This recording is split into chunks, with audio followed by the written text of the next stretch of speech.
إن الحمد لله نحمده ونستعينه ونستغفره ونعوذ بالله من شرور أنفسنا ومن سيئات أعمالنا من يهده الله فلا مضل له ومن يضلل فلا هادي له وأشهد أن لا إله إلا الله وأشهد أن محمدًا عبده ورسوله أما بعد فإن خير الحديث كتاب الله وخير الهدي هدي محمد صلى الله عليه وسلم وشر الأمور محدثاتها وكل محدثة بدعة وكل بدعة ضلالة وكل ضلالة في النار فأعوذ بالله السميع العليم من الشيطان الرجيم بسم الله الرحمن الرحيم إنما كان قول المؤمنين إذا دعوا إلى الله ورسوله ليحكم بينهم أن يقولوا سمعنا وأطعنا وأولئك هم المفلحون ومن يطع الله ورسوله ويخشى الله ويتقه فأولئك هم الفائزون وقال النبي صلى الله عليه وسلم كل أمتي يدخلون الجنة إلا من أبى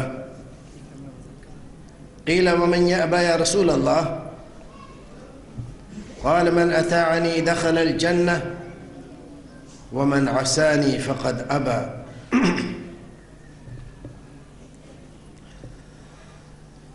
جناب صدر معزز علماء کرام حاضرین مجلس اور میرے دینی و ملی بھائیوں،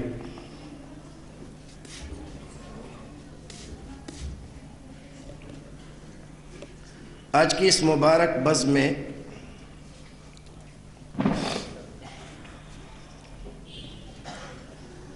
جس کو ادارۃ الکتاب و سنہ کے ذمہ داروں نے شاید بڑے خلوص سے سجایا ہے اور اس کے عنوانات بھی بڑے عمدہ منتخب کیے۔ ابھی جو عنوان ہم نے حضرت مولانا ابو زید ضمیر صاحب سے سماعت کیا، جنت اور اس کے نظارے، حقیقت یہ ہے کہ ہم جنت اور جہنم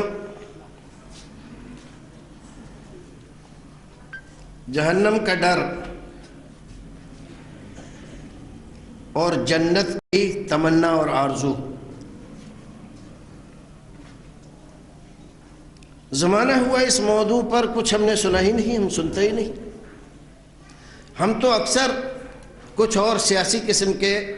بیانات سنتے رہتے ہیں۔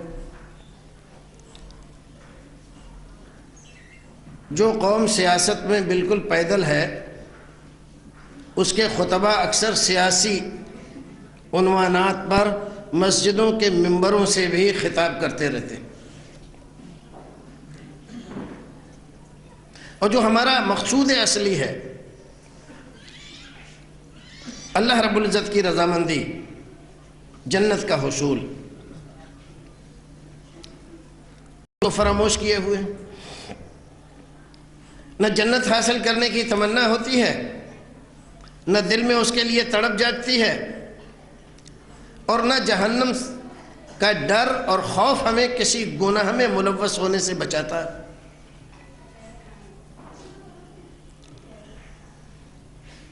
اب لالچ اور تمنا رہ گئی تو دنیا کی، اور دنیا کے کمانے میں مگن ہے۔ ڈر رہ گیا تو صرف پولیس کا، جیل کا، اس کے علاوہ کسی کا ڈر نہیں رہا۔ زندگی بے ہنگم چل رہی ہے، اور ہمارے دل میں جنت حاصل کرنے کی تمنا، اللہ رب العزت سے اس کو حاصل کرنے اور مانگنے کی تمنا پیدا ہی نہیں ہوتی۔ دن کے 24 گھنٹے گزر جاتے ہیں جان کر، سمجھداری سے، دل میں خیال کر کے جنت کو نہیں مانگتے۔ ہاں کچھ دعائیں بچپن میں والدین نے یاد کرا دی تھی، مدرسے میں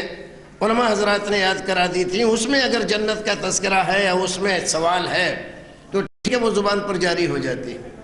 لیکن ظاہر ہے کہ اس کا وہ مطلب تو نہیں ہے، نہ اس کا وہ مرتبہ کہ ہمارا دل کہے کہ پروردگار مجھے جنت چاہیے، اور اس کے لیے جو کچھ بھی مجھے کرنا چاہیے پروردگار اس کے لیے میں تیار ہوں، اپنے آپ کو تیار کر رہا ہوں۔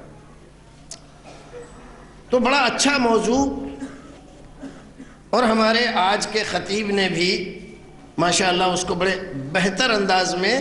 قرآن اور سنت کی واضح نصوص کی روشنی میں بیان کیا، ایسے کہانیوں میں نہیں۔ عام طور پر ہم کتابیں لکھی ہوئی ہیں ہمارے یہاں، قصے، کہانیاں، لطیفے، چٹکلے، فلاں نے ایسا کیا، فلاں نے ایسا کیا۔ جو اثر ہمارے دل پر قرآن کا، رسول اکرم کے فرامین کا ہو سکتا ہے، وہ ان قصے کہانیوں کا نہیں ہوتا۔ اللہ کے کلام میں اور رسول کے کلام میں جو برکت ہے وہ کسی کے کلام میں نہیں ہے۔ اور یہ سن کر کہ قرآن اور حدیث کی روشن آیتوں سے جنت کے لیے ہمارے دلوں کو مشتاق بنا دیا، پروردگار ان کی صحت و عافیت سلامت رکھے، اور پروردگار ہمیں آپ کو سب مسلمانوں کو جنت کی طلب میں سرگرداں کر دے، دنیا بھی دے، لیکن دنیا کے بعد اصل جو ہمارا مقصد ہے آخرت کی کامیابی، اور اس میں سب سے بڑی کامیابی جنت کا حصول۔ وَمَنْ زُحْزِحَ عَنِ النَّارِ وَأُدْخِلَ الْجَنَّةَ فَقَدْ فَازَ۔ قرآن میں اللہ رب العزت نے فرمایا جس آدمی کو جہنم سے بچا کر ہم نے جنت میں داخل کر دیا، در حقیقت یہ آدمی کامیاب ہوا، باقی سب ناکام۔ پروردگار حقیقی کامیابی سے ہمیں ہمکنار کر دے۔